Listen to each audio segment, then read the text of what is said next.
See, I helped and I didn't even know it when I did it. You know, they say if you put 1,000 squirrels at a typewriter, sooner or later, one of them will write, Macbeth. yeah, Right. or something. I don't know, maybe. Although Macbeth, I don't think so, but they might say go or hi or Right. Well, I think it's monkeys. where are my nuts? Squirrels are... Well, yeah, it is I think monkeys. it's monkeys. Where are my bananas? Whatever they say.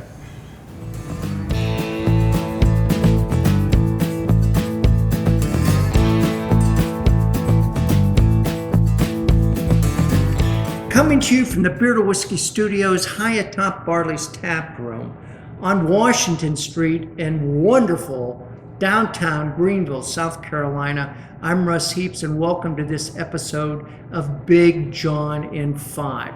And you may be wondering about the origin of the name, and it comes from my good buddy here, Big John Richards, who is a certified Cicerone, and he's the beer whisperer for Beer to Whiskey. And we come into Barley's and he picks a beer from one of Barley's 72 taps or 50, 60 bottles and cans. We sniff them, we sip them, we get bits about them. John tells us a little bit about the brewery, and sometimes he even tells us a little about brewing history. And with that, John, let's have it. So we're doing something a little off the wall today. A little off the wall. More off the wall than a couple of things we've already done?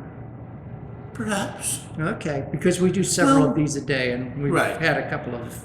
In this case, I mean, the style is more off the wall than the beer itself. Ah, okay. Beer's not super weird, but the style is, well, it's a Belgo-American Pale Ale.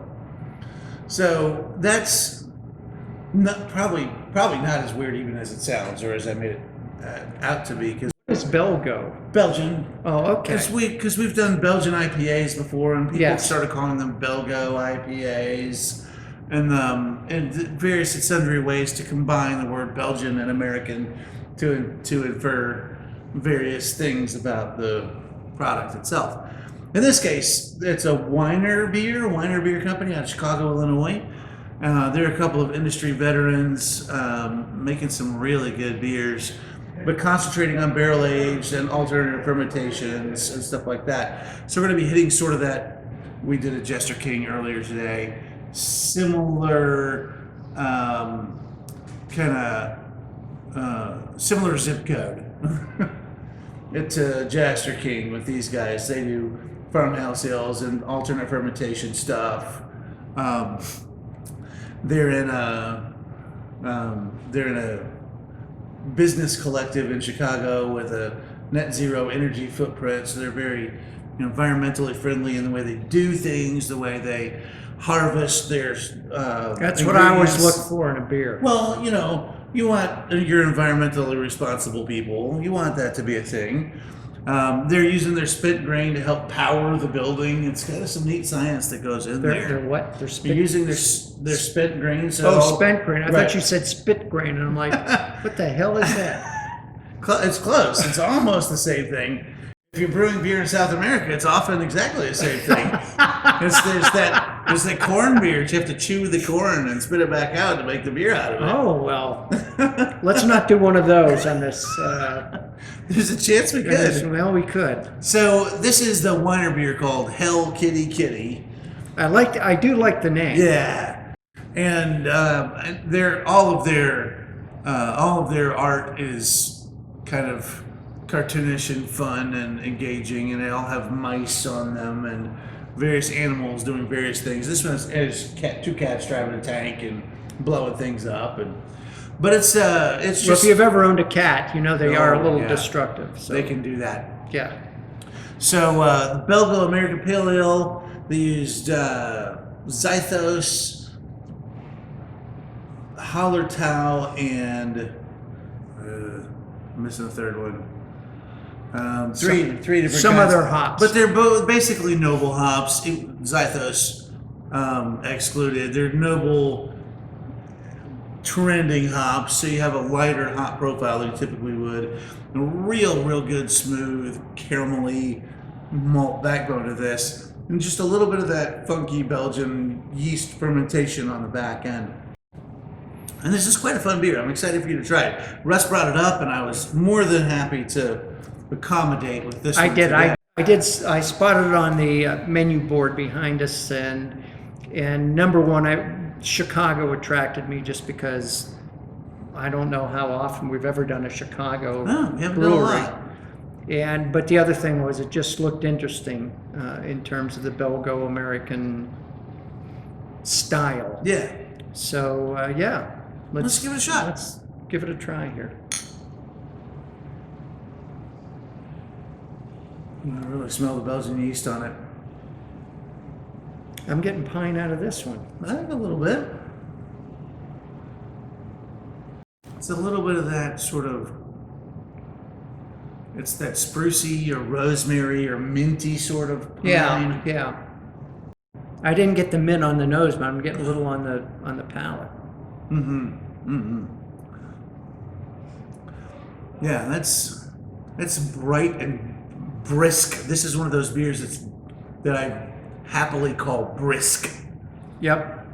And then the malt sweetness really comes in on the finish. And the longer it sits with you, the bitterness fades really, really fast. And what you're left with is sweet. Yeah. It's a sweet. That very caramelly. I like this. There's a particular candy bar that this is reminding me of, and I don't remember. I don't know if I'm going to come up with what it is. It's not toffee like Score Bar. It may be toffee like Heath Bar. It's amazing to me what I'm getting out of this, how different the flavor is from the middle of the tongue. Oh yeah. Back. Right.